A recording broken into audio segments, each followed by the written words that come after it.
The protection of immigrants is a priority for California lawmakers as Donald Trump prepares to take office. Trump chooses James Mattis, a retired Marine Corps general from Camp Pendleton, to head the Department of Defense. And the San Diego DA and public defender are working together to unwind felony sentences for pot in the wake of Prop 64. I'm Mark Sauer. The KPBS Roundtable starts now.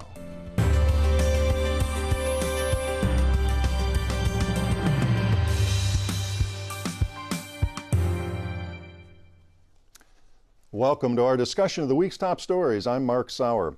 And joining me at the KPBS Roundtable today are Chris Genuine, editor and publisher of the Times of San Diego. Hi, Chris. Great to be here, Mark. Good to have you back. Freelance journalist Tony Perry. Hi, Tony. Hi. Welcome back. And KPBS Metro reporter Andrew Bowen. Hi, Andrew. Hey, Mark. Good to have you here today. Well, leaders in deep blue California are drawing a line in our sparkling sand. The state, which went for Hillary Clinton 62% to 38% for Donald Trump, is putting the new administration on notice. Chris, start with the news of this week. What happened on the, start with the immigration front? Well, on Monday, the California Assembly and Senate told Washington that we're going to do everything we can to protect our undocumented immigrants here in California. There were two identical resolutions, one in the Assembly and one in the Senate, and they passed by very large margins, 57 to 14 in the case of the Assembly. And we should note the Democrats, of course, have supermajorities now in those chambers. But basically, California wanted to, I think, tell both its own residents and Washington that we're going to protect the undocumented immigrants here. And in fact, there had been a lot of buildup to this. Back in 2015, there were a series of bills that did the same sort of thing, almost as if California could see this coming and wanted to prepare itself. All right. Now, these resolutions, they condemn what they call racist, misinformed descriptions of immigrants. What practical impact would they have? The resolutions themselves don't have a practical impact, but Senator Ben Hueso has introduced a bill that has a very significant impact. It's called the Due Process for All Act. A deportation process is a civil process, so the person that's going to be deported doesn't have access to a lawyer. His bill would require access to a lawyer in that case. And put some money to that. Exactly. We see anything like this, Tony, before, where the state is just, standing up to the federal government, even before there's a new administration? Well, I think we have another subject that Andrew's going to get into, and that is marijuana. Sure, illegal federal law, but we've legalized it. So it seems as if the state of California is seceding from the union in that regard. If there are federal laws we do not like, we will not enforce them. And it's an interesting concept. Yeah. And it's a time when I think now the blue states are seeing, maybe we should have been talking about states' rights this whole time too, because now we're going to be under a government that disagrees with us. California has a lot to lose. In the case of immigrants, especially if deportations take place. There are 2.5 million Californians, by most estimates, that are undocumented immigrants, and removing them would be a big hit on the economy. The UCLA Anderson forecast on Tuesday estimated half of the farm workers in the Central Valley are undocumented, and if they're gone, crops wouldn't be harvested. Low-level jobs wouldn't be filled. Yeah, It'd be a big hit. I think Hueso's bill puts it at they contribute $130 billion annually. I've got my notes here to the gross domestic product of the state. So it would be a huge hole. Now, Trump had been very vague in the campaign. I don't know if he's been any more specific now. I mean, he talks about getting rid of the criminals. Of course, Obama did deport a lot of folks who had criminal records and all. Are they going to round up all these people? Well, for the folks like Hueso and other state legislators that, for whatever reason, do not want undocumented deported, wouldn't a better strategy be just to let Trump's grandiose plans die of their own weight? That is to say, their own sword. Yeah, that's just too big, too much, and it's just not going to happen. In other words, retreat and let the winter do your fighting, as the Russians say. I mean, this is never going to happen. It could, there's been some pullbacks on Trump's part since the election. He, for example, when it comes to deportations, yes, he said, I'll go after the most dangerous, the lawbreakers, exactly as we've said that Obama was doing. But I think more significantly, he he's begun to pull back on the dreamers. These are the young people who came to America with their parents. In many cases, they don't know their native country. They're, for all practical purposes, Americans, and they've been protected under the deferred action on childhood trying to get arrival. education started and jobs and careers, etc. Many are going to college. Trump himself said many are exemplary, and he said we're going to work out something. He said in typical Trump fashion, it's going to be good. We're going to make you proud. But I think you're seeing the beginning of the campaign rhetoric coming to the wall of reality, where what are we going to do with all these people in the United States who are here for economic reasons and most of whom are working and doing jobs Americans don't want to do. And speaking of wall, we don't hear much about a wall. Is there any anymore city in California where the local police cooperate with the federal folks to actually round people up, or even keep them once they have them on another beef? I don't think so, and that's really one of the reasons why sanctuary cities have sprung up and why California is so concerned about this. Because if you're an undocumented immigrant and there's a crime, and you think that just reporting the crime is going to get you deported, you're not going to help law enforcement. Crime's going to increase. Does our dear San Diego fit the Trumpian definition of a sanctuary city? We're a sanctuary city, and it's interesting. I was at a Chamber of Commerce dinner last night that was honoring international businesses that do work on both sides of the border, and there's a lot of concern about this. We're a very open city. We're very much involved in reaching out to Mexico, building bridges. Our economy's intertwined. The last thing we want is deportations and worried people living in San Diego. Well, there's a couple other issues I want to get to where California's kind of bucking Trump in this whole trend. Of course, we are a worldwide leader in climate change and efforts at the city level here in San Diego, state level, to encourage clean energy and mitigate the effects of climate change. We've got a new nominee to head the Environmental Protection Agency. He's a climate denialist, Scott Pruitt of Oklahoma, the fossil fuel industry's best friend. Is he going to be butting heads with our state leaders? Well, Mitt Romney owns property in La Jolla, so presumably at dinner the other night, now it's not underwater. He might have put a word in, because La Jolla, Del Mar, if indeed the scientists are right, that water is going to rise and cause all sorts of problems. He'd have to only get 3 levels of his He may be high enough up that even the rising sea levels won't affect him. How about the dog on top of the car? Will he be okay? That's why he's up there. I'm wondering if an energized fossil fuel industry as a result of Trump is really going to have any impact on California. We're so far ahead of the rest of the United States in clean energy. Earlier this week, or in November actually, San Diego set a milestone, 100,000 private solar arrays. Those arrays aren't going away. I mean, those people aren't going to put in oil-burning furnaces and take down those arrays. But you can lose some subsidies from the feds and tax breaks on putting solar on your roof or on your business, et cetera. But it's too far along at this point. Take electric cars. We have more than any other state in the country. SDG&E is putting in 3,000 new chargers around here. Tesla builds electric cars here. And people buy Teslas not because they're going to keep the climate green or they're going to save energy, but because they're cool. They're a lot more cool than a big gas guzzler. So I think that trend is going to continue in California. But those things are really only accessible to the wealthiest of Californians, and the greatest impact, if you're trying to encourage people to drive less, which is a big part of San Diego's climate action plan, then what you really need to do is increase access and decrease the cost of public transit and biking and walking for the poorest Californians and San Diegans. That's really where you're going to see the greatest impact, because you can give subsidies to millionaires to buy their electric cars, but that's not going to have a huge impact on actually cutting down greenhouse gas emissions. Until those prices come down. They are coming down for the Volt and the Bolt and some of those, but you're right. I think your point is well taken on that in public transportation. Let's get to that. Tony said we're going to talk, and we're going to talk later in the show about different aspects of marijuana legalization, but that's another place where California is butting heads with the feds here. And Obama has eased back on that and said states like California, which till now had medical marijuana, ease off on those federal rules. But what are we going to see with Jeff Sessions, the new nominee for head of the Attorney Justice General. Department? I don't know. Honestly, I think a lot of states this past election day legalized medical marijuana. More states legalized recreational marijuana. I think we're too far along now to actually go back to the days where the DEA is rounding up. You smoking Mother Nature. This is a bust. I don't think that's going to happen.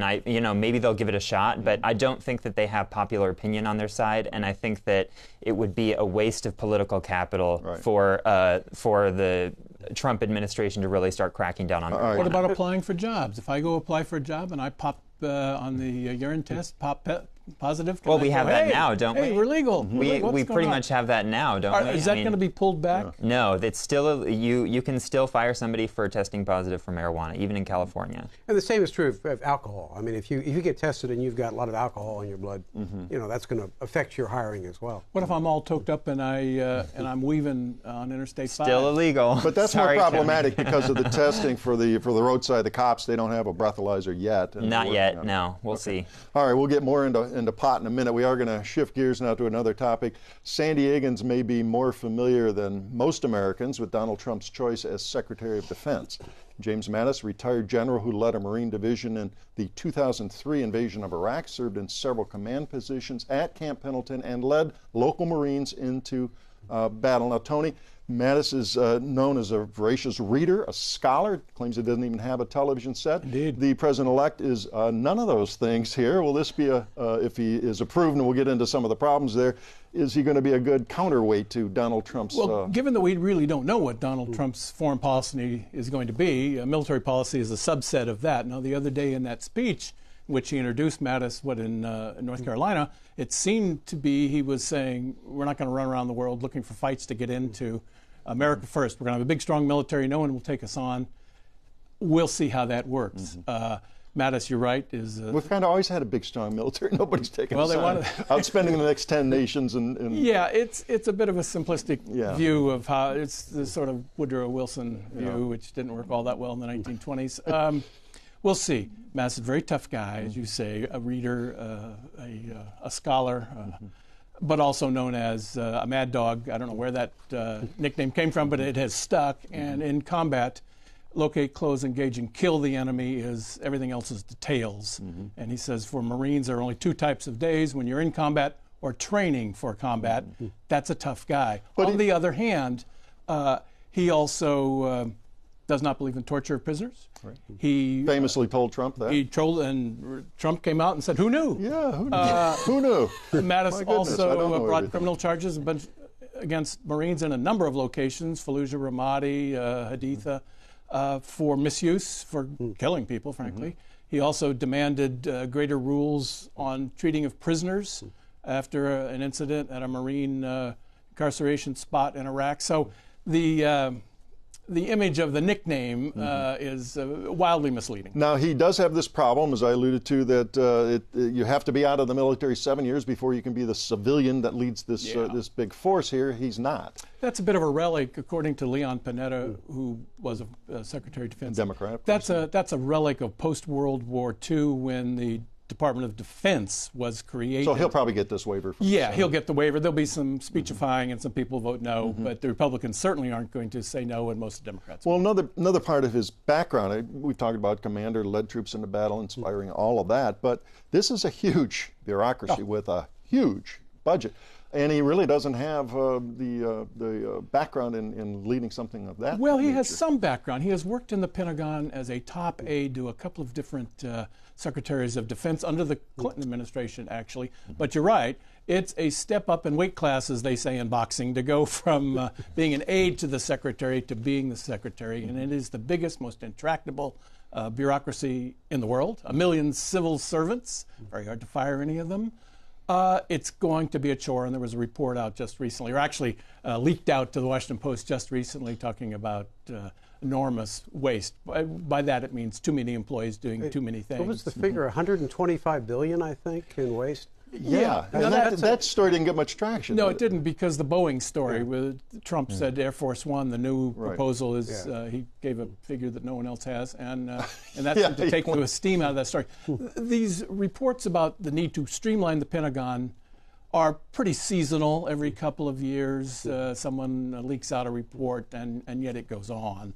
On the other hand, Mattis is a tough guy, known for removing people that he thinks are not performing up to his standards. He did it in Iraq. He removed a regimental commander, a thing that never happens. He did it. So you don't mess around with Jim Mattis in terms of not doing your job. I just wonder how much of the opposition to actually trimming all this fat, so to speak, actually comes from the higher-ups at the Pentagon and how much comes from Congress. Because a lot of the wasted money is on, building these toy guns that the military doesn't want and doesn't need. And there's contractors in every congressional district. Contractors in the districts, and there are jobs. And that affects, how a congressperson is going to vote on the budget of the Pentagon. Indeed. And it gets very complex. I remember one year they wanted to expand the training facility at Camp Pendleton, but they had rented out a large acreage to the potato farmers of Idaho. And suddenly they protested through their United States senators who just happened to sit on the Armed Services Committee, as I remember it. And those potatoes are still growing, and the Marines are not using it. Very complex because the Department of Defense is everywhere in every country in the world, but it's also every state. Contractors have jobs talk to congressmen, and suddenly you don't move anybody without a bloody fight. Well, I want to broaden this to other generals who've been nominated for positions. It looks like if you're a billionaire and a general, you got a place in the Trump cabinet these days. But Michael Flynn, we've talked about Trump and listening to his nominee, General Mattis, and maybe learning something from him. But Michael Flynn is going to be head of the National Security Administration, doesn't need Senate approval here. Yeah. And this guy has done some very disturbing tweets. His son, even more disturbing here. We can get into that in a minute. Does General Mattis butt heads with him? Don't know Flynn. I know Mattis. I've spent a lot of time with him. One theory is that Flynn will be the bomb thrower, rhetorically speaking, in the White House, and he'll say, hey, we had to do this, that, and the other. And then Mattis will be the adult in the room and say, well, is this really in defense of our major issues? And there'll be that sort of discussion. So that's one of the talking heads on CNN said that sounds good. Well, yeah, to me. speaking of CNN, they said he was fired by, this is Flynn, fired by Obama's head of the Defense Intelligence Agency. He dabbles in conspiracy theories, tweets fake news, anti-Semitic threats, Islamophobic. This is not fun from a mainstream report in the media. But as you say, does not need Senate approval, so... Right. And he came out and he endorsed Trump during the campaign, and that seems to mean a lot to Trump, obviously. He was a decorated general during Afghanistan, wasn't he? I don't believe so, nor do I think that he was, as we say, outside the wire. He was an intelligence officer, very important, but intelligence officers take in reports and look at film and such. I'm not denigrating it. It's a difficult, important job. But Mattis, for example, went outside the wire, led the first conventional troops into Afghanistan, the first conventional troops into Iraq, both from Camp Pendleton, where they meant, by the way, the SEALs from Coronado. But yeah, he's outside the wire, different experience. He's also got one more star, and that means a lot in their world. Well, it does. And Michael Flynn, of course, wanted a security clearance for his son, Michael Flynn Jr. here, and he's been behind tweeting out this crazy story of Hillary Clinton running the sex scandal, the tough story in the New York ring Times out of the just pizzeria. a couple of days ago about Flynn again. I've not met the man, but I'd like to, actually. Sounds awfully interesting. All right, one last question before we leave this topic. Mattis, getting back to General Mattis, his selection, what will that mean for local sailors and Marines? They expect to be sent back to more wars? Or I don't see them going back in large numbers, but I do see them continuing to train overseas, going out on what they call floats, seven-month deployments on ships. They come, they pull into Sri Lanka or Thailand or the Philippines and train. Mattis believes in that a lot, and so I don't see any decrease in their training abroad at other countries or on ship or any of that. Now, will they deploy into battle? I have trouble seeing large numbers. Now, Mattis is very suspicious of the Iranians. He's very suspicious of Mr. Putin. But he doesn't want to dump the Iran deal. No, he says what is done is done. Let's work it around the edges and make it work. Yeah, we can monitor the same is true of having pulled out of Iraq in 2011. Military's not real, was not happy, is not happy about that. But there's no going back 5 years. That was a Bush deal that Obama followed up on. Yeah, Obama sent Joe Biden, who never believed in the Iraq mission. He was unable to cut an agreement with Maliki, who was then the prime minister, the president of Iraq, and we have what we have. And now we're back in there to a certain extent. Oh, and to a large, not enormous what we used to have, but we're there. Well, we'll see very soon what the new administration and the new Secretary of Defense will play out in all of this. All right, we're going to move on. What happens to those who've been convicted or charged with something that no longer is a crime? That's the case for many people in San Diego now when it comes to marijuana offenses. Relief is coming, though, after California voters overwhelmingly passed Prop 64 legalizing pot. Andrew Stark, just give us an idea. I think a lot of people voted legalize it, sure, and didn't think much beyond it. What are some of the specifics that Prop 64 does? Well, some things came into effect on midnight the day after election. That would be, it's legal now for people 21 and over to possess, grow, give away small amounts of marijuana. It's still illegal for people under 21, although the penalties have been reduced. A lot of the crimes for larger quantities of marijuana, like possession with intent to sell, have been reduced from felonies to misdemeanors. Interestingly enough, the law actually got a little bit tougher for smoking marijuana or consuming it in public. That previously someone would just be charged with possession, but now you can actually be cited separately for consuming it.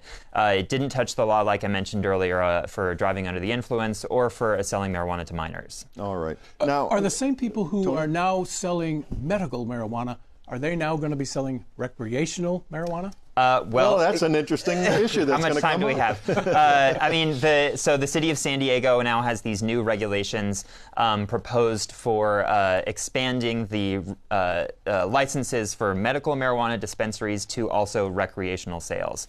And they're very limited sort of easing of the regulations there. Yeah, I mean, some will definitely be starting selling. Can a suburban marijuana. city say no marijuana, not medical, not recreational, Yes. nothing in my city? Yeah. Do you Yes. see that? Is that the way that the smaller cities are going to go? Well, I right think now they it's only already San have. Diego who's looking at it in our county, I right? think they already have a lot of cities in the county locally have already passed resolutions saying that we don't want any marijuana sales here. And didn't the supervisors vote unanimously to object to it? Yeah. They suspended their regulations for issuing new licenses to new dispensaries. So High Times will really be a San Diego only concept? I'm not sure what you mean. The magazine form. Yeah, no. It's, Mark knows about it. Former editor, yeah. Devoted to cannabis and all things thereof. you mean are more people going to be toking up in San Diego? Yeah. I mean, That's what he meant to say. I think after legalization, we're probably going to see a novelty effect. More people will, say, hey, let's all get high and celebrate. But I don't see that being sustainable over the long term. I think it's already very easily available for anybody who wants Well, it. let's get back to these folks who are seeing their sentences reduced. And how many of these, quote, pot prisoners are there, and how many are getting a break now? Right. So now that these things are legal, that if you were charged with a crime that is no longer a crime, the DA has to drop charges. There have been 80 petitions that have been processed by the court so far for people who were in custody serving time for things that are no longer illegal. About 20 of those people have already been set free. A number of other ones have gotten reduced sentences. There are another 300 people who are on probation who are likely eligible for getting off of probation early. Some of the people probably won't see much earlier release dates because they're serving times for other crimes that are more serious. What about the city attorney? He was manic to close down all these folks, medical marijuana dispensary folks that weren't licensed, weren't zoned. Is this just throw a log underneath? Well, he's not around anymore. Yeah, but his effort. We're going to have a new city attorney. Yes, there are going to be. One of the issues that I think a lot of supporters of medical marijuana and the dispensaries have with the regulations in San Diego is that they're so restrictive that the legal market cannot possibly supply all of the demand that's out there for medical marijuana. So that's why you're seeing all of these unlicensed dispensaries pop up, unlicensed delivery services. And now that the San Diego, another thing that passed on November 8th was a 5% tax on recreational sales in the city of San Diego. So now the city actually has a stake in maybe expanding the legal and regulated market to make sure that people are doing things by the books. I don't see these regulations. And some money to enforce it. Yeah, and I don't see these regulations that are going before the Planning Commission next week as the end of the story. Chris, you had a question? Yeah, the law enforcement community in California was almost uniformly against Proposition 64. Now they've got to support it. Obviously, it's the will of the people. But is this going to be a sort of a tough transition? I think there will definitely be some growing pains, absolutely. But going back to Prop 64 and the criminal justice aspects or provisions of it, these things also apply retroactively to people who were convicted of felonies 20 or 30 years ago, who were caught up in the harshest years and applications of the drug laws. So if you have a felony on your record, it can be difficult to get some jobs, to get professional licenses or federal student loans. So a big part of Prop 64, which was, it touched a lot of aspects of the marijuana industry, and a big part of it is these sort of social justice provisions trying to correct the wrongs. And the DA and the public defender work together on this, which is unusual. Absolutely. So the DA and the public defender, obviously, they're sort of adversarial in most aspects, but they talked to, one of the things, I talked to both of them, and one of the things they said that I thought was really interesting is Prop 64 is like a smaller version of Prop 47, which voters in California passed 2 years ago. And they had some experience with that. Now we're going to have to run out of time, so I can't open a new can of worms, but we'll be going, I'm sure there'll be many more stories as we work through this and what happens with the city. Well, that does wrap up another week of stories at the KPBS Roundtable. I'd like to thank my guests, Chris Genowine of the Times of San Diego, freelance journalist Tony Perry, and Andrew Bowen of KPBS News. A reminder, all the stories we discussed today are available on our website, kpbs.org. I'm Mark Sauer. Thanks for joining us today on the Roundtable.